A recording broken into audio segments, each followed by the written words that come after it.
What's up guys, it's Kelly and today I've got another swatch review for you. So make sure you hit that subscribe button and the notification bell so you don't miss out on new videos, and let's get started. So today I am sharing with you guys two new collections from Ice Cream Nails. First we have the LoveFest Collection, which is actually for Valentine's Day nail polishes. Now I know Valentine's Day has already passed, but honestly I thought these polishes were too pretty to pass up. So I'm gonna show them to you guys anyway. I feel like you could definitely get away with wearing these anytime. And then I also have a brand new trio that was actually in collaboration with BlackMilk that's called the Unicornia Collection. So if you guys haven't heard of Ice Cream Nails before, they are an independent nail polish brand based in Australia. They are 10 free, meaning they are free of 10 of the dangerous chemicals that are often found in nail polish. They are vegan and they are cruelty free. They also come in these very cute little novelty ice cream bottles, but they have extremely good quality. And I always like to tell you guys this because I know some people see the bottle and think that like that's the exciting part of it, but it's actually a really good formula. So I'm a really big fan of their creams. I love their pastel neons, but that's not what this video is about. Let's talk about the polishes. Actually, let me just show them to you guys. So roll footage. So as always, just using base coat underneath all of my swatches just to protect my natural nail and prevent any stains. Today it's the Orly Bonder base coat. So we'll start off with the Unicornia Trio. This first color is called Watermelon.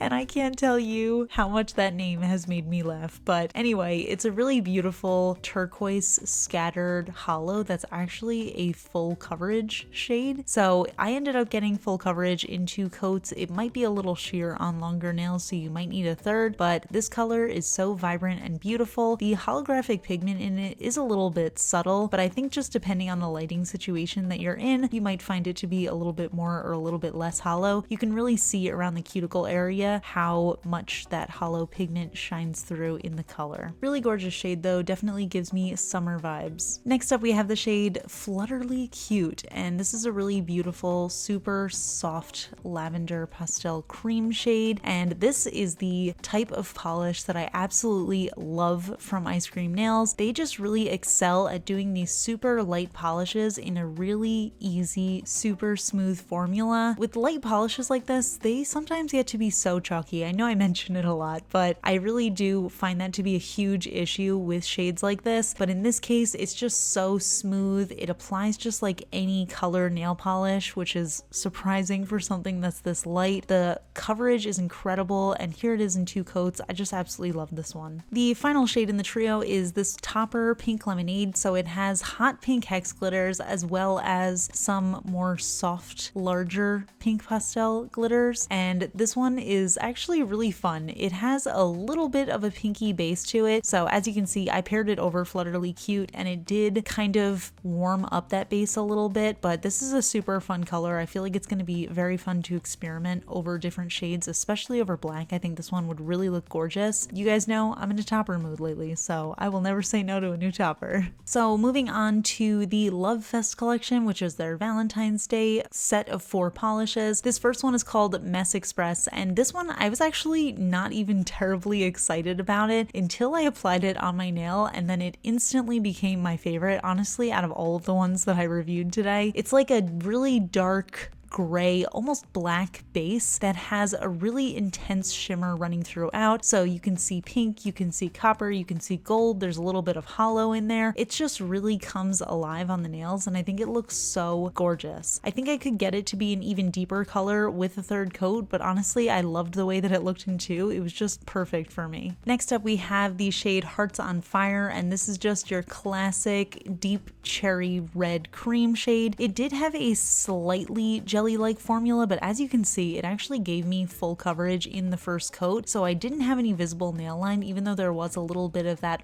almost squishiness and translucence to it. So I was really impressed with that. They really managed to make this a very impressive formula. So I ended up doing a 2nd coat just to see if that deepened the color at all, because that does tend to happen with jelly-like polishes, but it did end up looking the same in 2 coats, so it's really up to you what you prefer to do. I generally do 2 coats anyway, unless unless I'm in a rush. But yeah, another really great formula here. The next shade is called Me For You, and this one is a super soft off-white crelly that has a ton of glitters packed into it. So we have gold bar glitters, we have mini purple square glitters, we have larger square red glitters, we have red hex glitters, and then we also have really big red heart glitters. I think there's also actually, yeah, there's some fuchsia in there as well. So this one's really packed with stuff. The thing with crellies like this, especially when you have a super thin base, is you kind of have to do a little bit of glitter placement in order to get the glitters exactly where you want them. You can kind of see I ended up doing 3 coats here. I didn't wait long enough in between coats, so the glitters from previous layers were kind of moving around. This isn't normally how I would apply a polish like this, just because I know that they look better with glitter placement, but I did want to show you guys what it looked like just as a regular manicure, because I think that is what most people would expect when they buy a nail polish, that it just applies like a regular product. But for an intermediate user, I think this color is actually pretty gorgeous. And then the last polish in this set is Feel the Heat, and this is a large metallic red hex glitter topper, and this is another one that I think would benefit a lot more from using glitter placement instead. As you can see, when I applied it normally, it just all kind of bunched up in the center of my nail, so I was able to use the bottle brush to kind of push everything out and move it where I wanted to, but the way I always recommend doing it is pouring some out onto a piece of paper or a piece of plastic and then placing them individually with a toothpick or a small nail art brush. That's just the way that I prefer to use polishes like this, but the colors of these glitters are absolutely gorgeous. I always love having glitter toppers like this, especially for glitter placement, so I am really excited about this one as well, again, as an intermediate user. So here are all of these shades together, the top row being the Unicornia collection and the bottom row is the LoveFest collection. So we really have something for everyone here. I think there's a nice range of different products. So we've got the crellies, we've got the holo, we've got the toppers, we've got the creams. So it's really up to you what of these you like. I know not everybody is gonna like all of them, especially the ones that you have to do a little bit of glitter placement on. I do have a video on how to do glitter placement with clear glitter toppers, so I will link that up in the cards if anybody is interested. But if you guys would also like to see a video of how I would do glitter placement with a crelly where there is actually a color in the base plus those glitters, just let me know. I can do a video on that as well. Let me know in the comments. So yeah, those are all of the polishes I have to share with you guys today. A few of them are a little bit more on the intermediate side, so I wouldn't necessarily recommend those for beginners, but I do think that, you know, if you're a little bit more well versed in glitter placement and stuff like that, then you can definitely do a good job wearing these polishes. So these polishes retail for $12.50 USD for the 10 milliliter bottles, and I also have a discount code you can use that is KELLI20 to get 20% off your order on the Ice Cream Nails website, so I will link that down below, and I'll also link both collections so you guys can check them out. But yeah, that's it for my thoughts. I would love to hear from you guys. What do you think of these two collections? Are you planning on picking any of them up, or have you already? Let me know in the comments. You know I love to chat with you. If you enjoy my swatch and review videos, please give this one a thumbs up. It lets me know I'm doing a good job. And if you're not already subscribed to my channel, please consider subscribing. I put out new videos every Tuesday, Friday, and Sunday. And that's it. So I'll see you guys in the next one.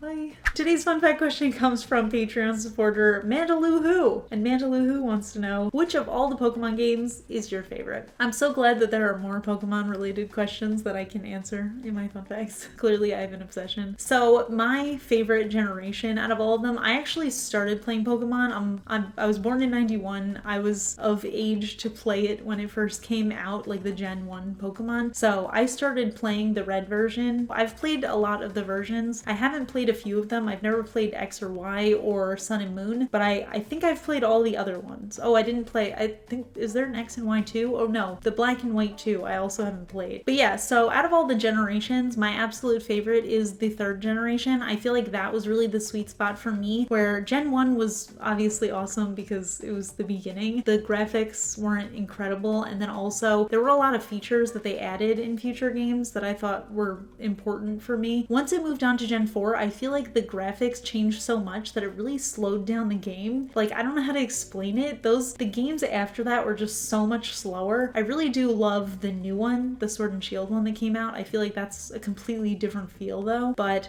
yeah, Gen 3 is incredible. So Ruby, Sapphire, Emerald, and then Fire Red and Leaf Green are the ones that I probably go back to the most often. And then I also play fan-made versions online, but I always play the Gen 3 fan-made versions. I'm still looking for one. If anybody knows the name of one that's a Gen 3 version of Diamond and Pearl, I would love that. And actually, I would really love if Nintendo decided to make a Switch version of any of the versions of Pokemon, because I feel like that would be incredible. I do have the Let's Go Pikachu version, and I enjoyed that, but I definitely missed like the fighting aspect, so I definitely would love to see that in a future game. But yeah, to answer that question with my very long-winded explanation, Gen 3 is definitely my favorite. And as far as like very specifically within Gen 3, obviously I love Fire Red and Leaf Green because they're like the OG. But yeah, I think Emerald was definitely the coolest. I loved Team Magma and Team Aqua, and I loved that they merged the storylines. I thought that was super cool. And then that cutscene with the two legendaries fighting each other and then Rayquaza coming out.